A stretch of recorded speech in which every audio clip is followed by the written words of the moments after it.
Welcome back to SFC Live. We're back here in the sports bar, and Sunderland have come through this evening. 2-1 victors down at Kenilworth Road. Danny, I just said to the room in here, did you enjoy that? And it really was a classic cliche, but gave it 2 halves, really, wasn't it? Well, you enjoy it when you see the scoreline at the top of your screen. Yeah, of course you do. We knew it was going to be tough going down there. I mean, they're a physical team. Ball after ball coming into our 18-yard box. I thought majority of it, we dealt with it. They get back on level terms, you're thinking, oh no, but credit to the boys that kicked on, went and got that second goal, and yeah, it's a tough one, but as we said, 6 points on the road in a week, and now a home game to come against Oxford at the weekend. Yeah, it's been a busy week, and it continues, as you say, against Oxford as well. Let's look through the highlights from the game then, and maybe we can discuss some moments, because there's plenty of moments to talk about, in particular, I guess, that disallowed goal in the first half, and you can understand why Luton were very frustrated at the full-time whistle, because they'll feel that some big decisions didn't go their way this evening. Well, yeah, certainly the goal. I think we'll get onto that in a minute. But we actually started okay, I thought, first 5 minutes or so. Here you see Alan Brown done well and pulled it back. Dan Neil, he'd be disappointed he's not worked the keeper. And then remain there, getting to the byline, pulling it back. And you thought, right, we're bright, we're at it. But then after that, for the next, 35 minutes or so, the majority of the play was in our half. It was all about Luton, as we said there, ball after ball coming in there. And, you know, Luke O'Nien, Chris Mepham, they knew going down there what it was going to be about. They've had to dig in. I thought Chris, again, was outstanding back there alongside Luke. And you're going to have to ride it out and get a bit of luck. And we've managed to do that, and we've had our moments in the game, as we did against Hull. And we've managed to make them count this evening. Yeah, it's looking through some of these moments from the first half. Chances for Sunderland, definitely few and far between in that first half.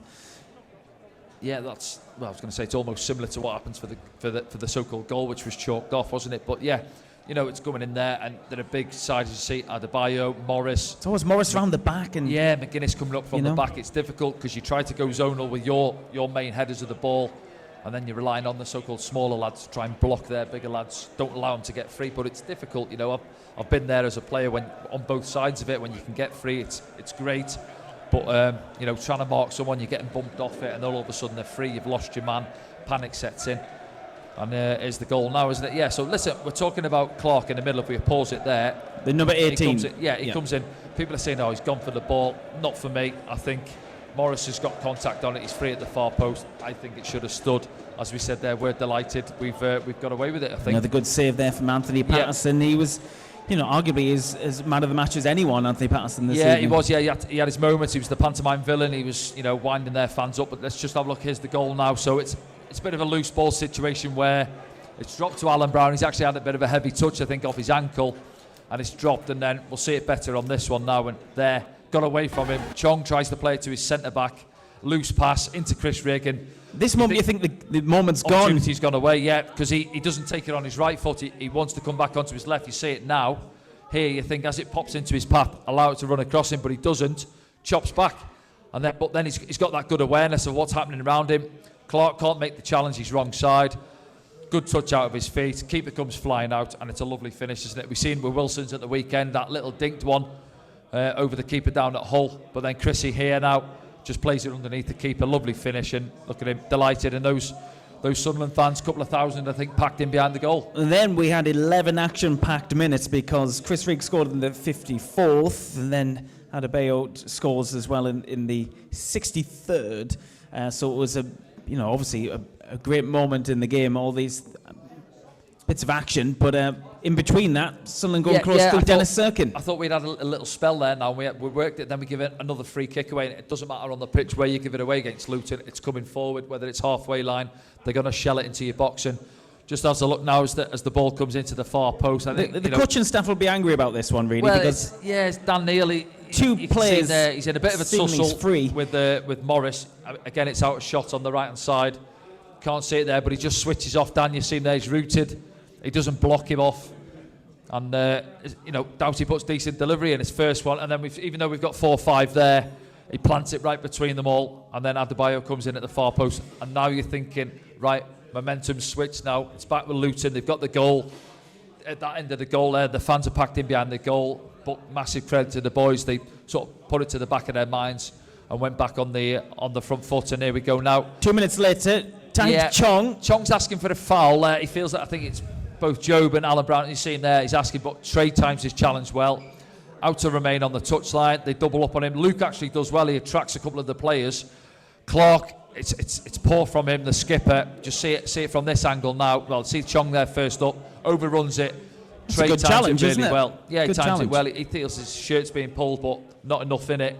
Out to Remain. See the two players there, and then Luke just keep your eye on Clark there. Yeah, he dives in, sells himself, opens up for Remain, and we know what he wants to do, and you know what he's gonna do, and he just fizzes it across the keeper into that far side netting, and that's the difference. That's the 3 points. Yeah, he takes it really well, and he can do this. You know, we've seen it so many times this season already. But he was quiet again tonight, as he was at the weekend. But sometimes you have to wait for that moment. He's got quality in him. We know he has. And then at the other end, Anthony Patterson's had to make 2 or 3 saves already. This one here, we don't win the first header. It drops down into Doughty on his left foot. Dan Neil comes across, doesn't get there, but thankfully Anthony Patterson just gets the legs closed in time and manages to deal with it. Another one, Luke O'Nien, throwing bodies in the way. You've got to do it. You've got to do the dirty side of the game in these games, and we've done it. You ride your luck at times, and we're getting a little bit of rub of the green at this moment in time. We've had 1 or 2 goals go for us. Decision, as we said, right on half-time at the other end, went for us. And these ones here, it's bobbling round, and then on another day, that drops for a Luton player to fire home. Connolly coming close. We should have done better, really. Well, yeah, Dan Neil plays it into his path. He takes a touch out with his feet, and then just as he looks up, I think, he does no doubt he's on his blind side, gets the challenge in, and then this one right at the end as well. Again, we don't win first contact. Trey's a little bit fortunate. He's caught on his heels, and it's Clark who actually wanders inside him. Air shot, doesn't get anything on it. So, listen, have we deserved to win it? Probably not. A draw, possibly a fair result, but you look at all the stats and possession, all that's out the window. What counts is those lads now be getting out the shower, delighted, back on the bus, long journey home, but they won't mind that. It's 3 points in the bag and we're top of the table. Yeah, we are. Let's have a look at the scores from around the doors, not just tonight, but last night as well. I'll take you through those before we look at the Championship table. So Cardiff City 2, Portsmouth 0, Leeds United 2, Watford 1, Oxford United 1, Derby County 1, Preston and Norwich was 2-2, Sheffield Wednesday 0, Swansea 0, Stoke City 2, Bristol City 2, Queen's Park Rangers 1, Coventry 1, and then these are tonight's Blackburn Rovers 0, West Brom 0, Hull City 1, Burnley 1, those impact Sunderland, Millwall 1, Plymouth Argyle 0, another defeat for Wayne Rooney there, and Middlesbrough got a late goal at home against Sheffield United, who have been defeated a couple of times now. What does it do to the Championship table? Well, good results for us this evening, weren't they? If we're being greedy, you could have done a Hull beating Burnley, but other than that, 3 points clear. Yeah. No, it looks well, doesn't it? And so we're getting into the thick of it now, a quarter of the season gone as well. As we said there, bring on Oxford at the weekend. It's not going to be easy. I think people think they've come up this season, but obviously sat in 11th. They've had a good start to the season. 2 games in a week already, 2 away journeys for us. Get the boys back, get them refreshed, and hopefully we can turn out again at the weekend. And Sunderland have played some of the harder teams as well this season so far. And we've seen again tonight a completely different match, haven't we? Different type and of Regis opposition Lebris as well. has come out on top once again. Yeah. You're going to get these challenges. You do your homework. You have a look at the opposition, different shapes as well. Them in that sort of 3-5-2 really. Wing backs putting balls in the box, especially Doughty from that left-hand side. But we've stood up to the task throughout the majority of the game this evening. Again, Oxford at the weekend might be different. They'll get it down and try and play a little bit more. But we're at home. You fancy us when we're going to have our moments in the game, opportunities. The lads are going to be full of confidence. Got to keep it going. You're obviously looking over your shoulder, the likes of Leeds and Burnley, who were expected to be up there. Ourselves perhaps weren't at the start of the season, but we're up there on merit now. You're into the good chunk of the season. Absolutely. Let's have a look at your thoughts around the world using the hashtag Ask Danny, as we do every single time in the post-game programme. Naz has been in touch. I think we have a tough time breaking down 5 at the back. What do you think? Is it 3? Is it 5? No, listen, they play it well. As I say, when they had a lot of possession, obviously they can get those wing backs pushing on, pushing forward. I must say we have difficult. It's adjusting the system. You go back to the Watford game. Watford were different to them, even though they play a similar system. Watford wanted to try and play, didn't they? I thought they worked it really well across the pitch. I think Regis had to adapt and changed it a bit at half-time, come out setting off at Watford and had good control on the game. And tonight, the second half was different as well. Do you think you could only you know, we weathered what we thought was a storm, but it was constant, the style of play which Luton tried to do. But can you only do that for a certain amount of time? Because we did seem to have a lot more space and time on the ball in the second half.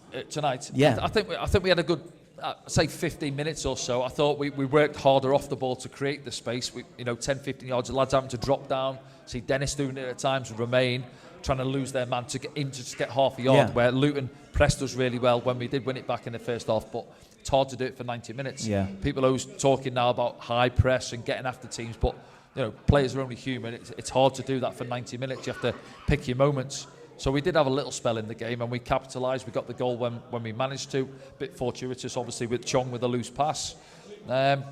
But it's different challenges. And against Luton, you think you're going to get a bit of control in the game, but that goes away from you straight away as soon as they get it at the back, because the ball's coming forward, and if you don't win the first contact, it's a bit of a lottery. It's dropping down. Who picks up the loose ball? But time and time again, I've said there, Chris Mepham, Luke O'Nien, organising, winning their majority and their fair share of balls that are dropping down. Yeah. So they've had to dig in. But for Chris Mepham and them, as I said, I've been there as a centre-back, and when these ones there, they mean more to you than when you're beating teams 3 or 4-0 at home, comfortably playing your football. Yeah. These are the ones which you'll remember if you do get something at the end of the season. Yeah, absolutely. Let's have a look at another thought then. Rattle through these hashtags. Sammy's been touched how you love Quinsbar. What a beautiful goal from Mundell. Who's your man of the match, Danny? Same again for me. As I said Sunday, Chris Mepham. I don't think you can argue it. I thought he was immense back there. Difficult for him. Won his headers, right position, right time again. Alongside Luke. Luke as well, similar. He caught one early on, didn't he, off Morris on the side of the head. Dusted himself off and got on with it. But it's difficult. Obviously, the lads in front of him didn't get as much time to play as what they usually do. Mm-hmm. Had to put shift in as well. Yeah. A lot of hard yards off the ball. But yeah, I'd go for certainly the centre-backs and that man behind him as well, the pantomime villain, Anthony Patterson. Yeah. Time wasting, but had to make his saves at the right time. Played his part. Let's have a look at another one if we can, if we've got time. This will be the last one. Ian's been on. Danny, greetings from the USA. We've been getting results, but are you concerned about performances? I hear we're nowhere near dominating or controlling games. Or some would say we've been lucky. Is our performance level enough to maintain top spot long term? Yeah, I wouldn't mind being lucky for the next, 35 games have we got to go? Something like that, isn't it? I know what you're saying. Of course it is. Yeah, we've not been at our best. There's different ways of obviously winning games of football, and that's how I expected it to go tonight. I don't think too many fans, the 2,000 or so down there, these in here watching it with us and back at home, expected us to go down there and to have a pretty football match. That was never going to be the case this evening. We had to dig in. But yeah, when we are playing the teams who want to get it down a little bit more, like Hull at the weekend where we weren't at it, but we got a result, it sort of clouds over the performance in a way, and it gets you so far. Sometimes it might catch up with you a little bit. But yeah, if it continues like this, then you're not going to complain too much. But if we're not sort of dominating games as much or creating as many opportunities, and we do start to lose games, then obviously you'll question things. Okay, I think that might be it for this evening. I hope you enjoyed it. Sunderland, of course, top of the league at the moment. Where do we go next? Well, we're back here at the Stadium of Light. Busy week. Founders Week. Still plenty of things happening around that as well. This is the next game. Oxford United, 3 p.m. kickoff. And there's going to be a kind of founders theme around on match day as well. We understand we've partnered up with Beamish Museum as well, so keep an eye out for some people in costumes and that kind of thing, and some other surprises around the ground on Saturday. 3 p.m. kickoff means we'll be on air from 2:15 here on SAFC Live. And you can buy your matchday streaming passes at safc.com right now for that. Keep your eye on safcstore.com as well for some special drops coming very soon here from SAFC. Okay then, that's it. Sunderland at top of the league. It's goodbye from us all here at the Sports Bar. We'll see you soon.